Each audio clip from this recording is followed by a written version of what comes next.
કેમ છો બધા મિત્રો?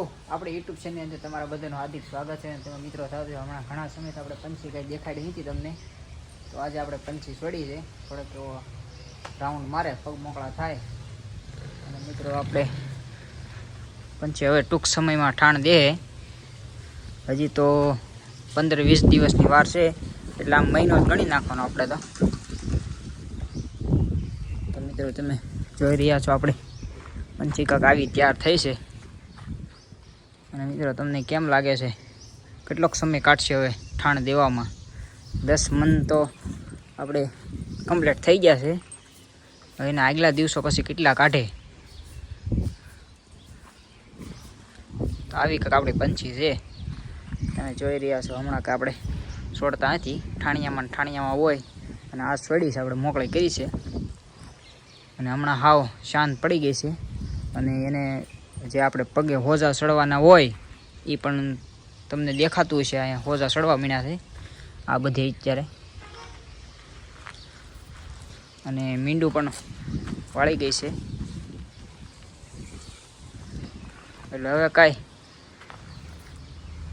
સમય એટલો બધો કાઢશે નહીં, વધીને મહિનો દિવસ. અને આપણે પંછીને બતાવેલો છે તોખાર લાઈનનો ઘોડો છે, સેમ ટુ સેમ આપણે પંછી જેવો જ છે આખો. એને એકો પગ ધોયેલા નથી, અને એને માથામાં ખાલી પાન જ છે. આપણે પંછીને ટીલડી છે પાનની જગ્યાએ.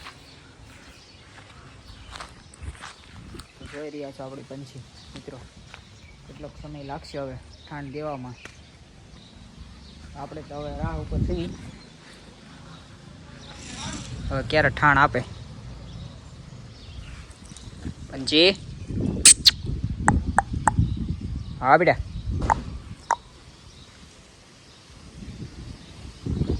બસ મિત્રો જુઓ આપણી પંછી આવી કંઈક તૈયાર થઈ છે. હવે કેટલોક સમય લગાડે ઠાણ દેવામાં. બેઠે તો સલી ગઈ છે. અને પાછળની જગ્યાએ જે માળો કરે એ પણ હવે માળો ધીમે ધીમે કરવામાં તૈયારીમાં છે. જે ઓલી સાઈડ આવે એ સાઈડ માળો કરે.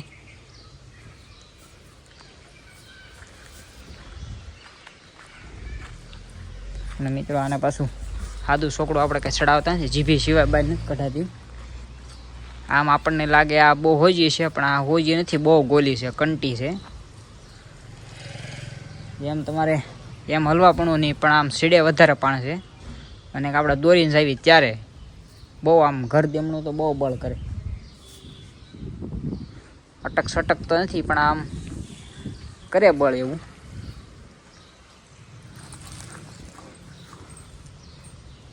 હાલ બેટા પંછી, હાલ હાલ હાલે હાલ હાલ હાલો.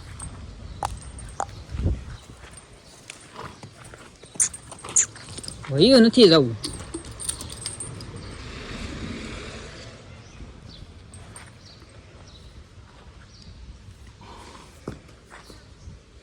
એટલે ઘીરે હું એકને એક જગ્યાએ પવન બહુ ઉડે છે, વાતાવરણ થઈ ગયું છે એક નંબર.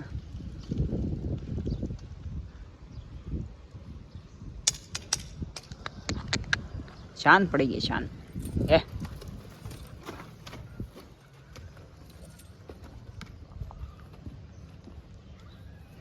અથરી પડી ગઈ, બસ થાકી ગઈ.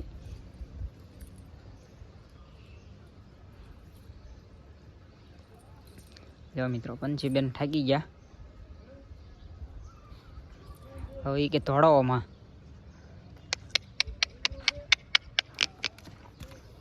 હાલ હાલ હાલ બેટા. છોકડું રહ્યું એટલે એની હિસાબે ઓલું થોડુંક વધારે થાય છે. હેઠું થોડી ઓલી દોરી પડી જાય એટલે પછી એને તણાય છે.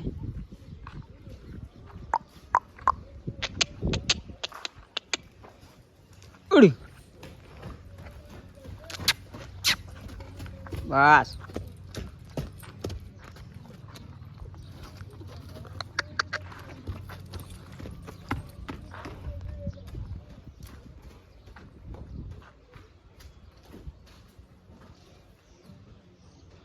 બોલો હું ઘીરે ઠાણિયામાં પછી એક ધારી ઓલી રહે એટલે એના પગે ઓઈલા થઈ જાય.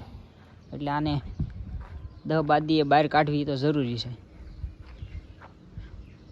એટલે હું એકને એક જગ્યાએ ઘોડું ગમી હોય અકળાઈ જાય. છૂટી હોય તો એવું કાંઈ નથી, છૂટી હોય તો ન અકળાય, પાછું છૂટું હોય તોય અકળાઈ જાય. એને હું જગ્યા એને હાવ પોષી જ જોઈ, પોષી ન હોય એટલે એ ઘોડું આખું અકળાઈ જાય. બેહવામાં એને તકલીફ પડે. જેમ પોષી જગ્યા હોય એમ મજા આવે.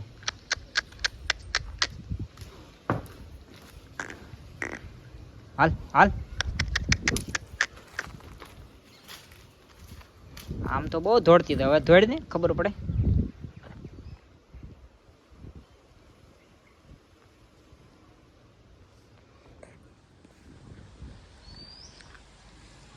એટલે મિત્રો આને હું 10-12 દીએ રાઉન્ડ મરવો તો સારું રહી.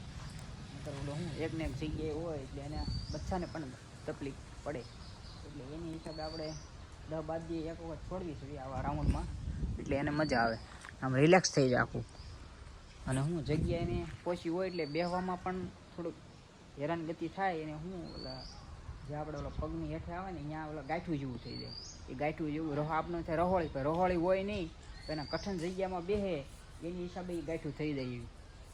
એટલે જગ્યા જેમ પોછી હોય એમ આપણે જનાવરને બેહવામાં પણ મજા આવે અને આમ રિલેક્સ રહે આખું. અને જે આપણે ઓલો પગ જે આખા આમ અકળાઈ જતી હોય ઘડીક, તો એ જગ્યા કઠણ હોય અને એમાં બેઠી હોય એમાં આવટા મારે એટલે એના કારણે પણ આખી અકળાઈ જતી હોય. જેમ પોસું હોય એમ ઘોડાને મજા આવે બેહવાની. પણ આપણો મિનિંગ એ છે આપણે કહેવાનું, એટલે જગ્યા ગમે એમ પોસી હોવી જોઈએ, હેઠે રહેતી હોય તો એને મજા આવે ઘોડાને બેહવાની.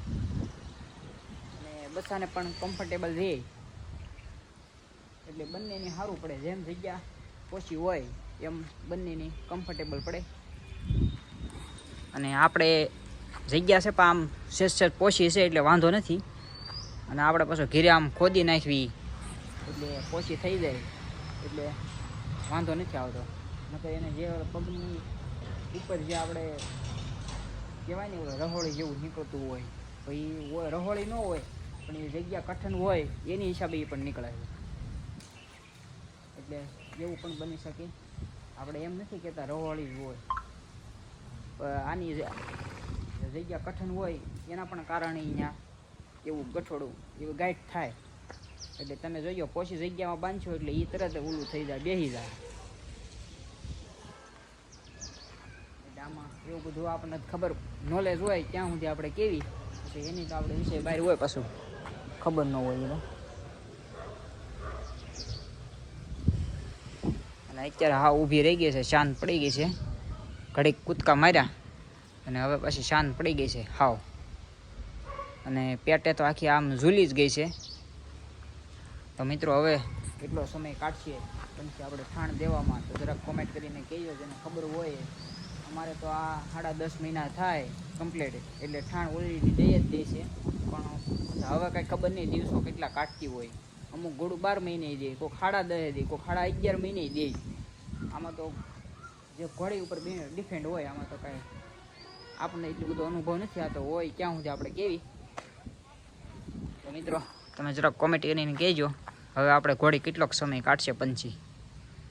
અત્યારે તો આમ આખી ચોળાઈ તો ગઈ જ છે બેઠે બેઠે. તો ખબર નહીં શું હશે, વસેરી હશે પછી વસેરો. હવે આમાં તો ભાગની વાત છે, આમાં કાંઈ આપણે હાથમાં તો છે નહીં. આ તો બધું કુદરતી કહેવાય.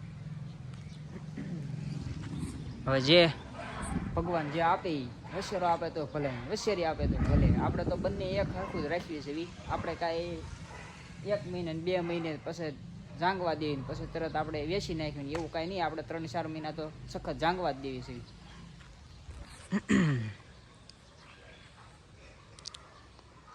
એવો મિનિંગ છે આપણે હેતુ.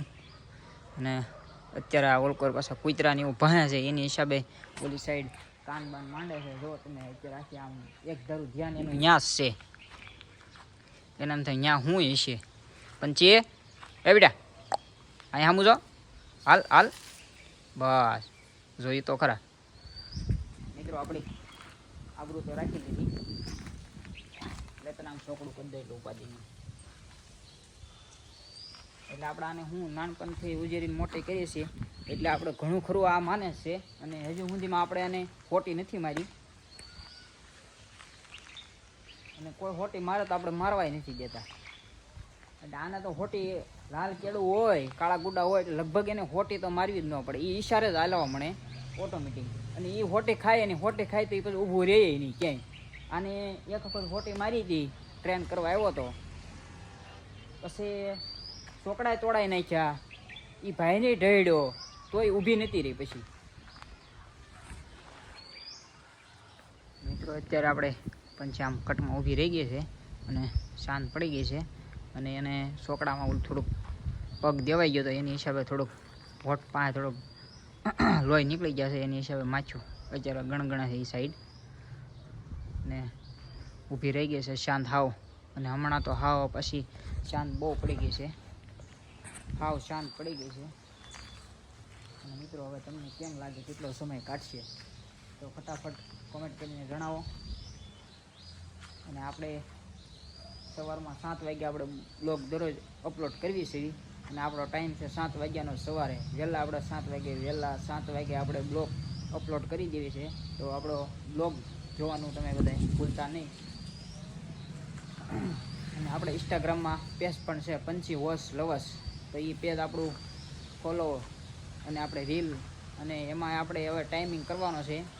આપણે ઇન્સ્ટાગ્રામમાં આપણું જે પંછી વોશ લવરનું પેજ છે એમાં આપણે ટાઈમિંગ કરી નાખવાનું છે. દરરોજ અપલોડ રીલ અપલોડ કરવાનો ટાઈમિંગ આપણે 12 વાગ્યાનો છે. તો મિત્રો આપણે રીલ આવી જાય દરરોજ આપણે 12 વાગે અપલોડ થઈ જાય ઇન્સ્ટાગ્રામમાં પંછી વોશ લવર. તો એ આપણું પેજ ફોલો કરી નાખજો અને રીલને લાઇક અને શેર અને કોમેન્ટ કરવાનું ભૂલતા નહીં. અને ચાલો મિત્રો હવે આપણે પાસે પંછીને પૂરી દેવી અને આ બ્લોગ પાછો બહુ મોટો થઈ જાય. તો ટાટા બાય બાય. હવે મળીશું કાલના બ્લોગ સાથે.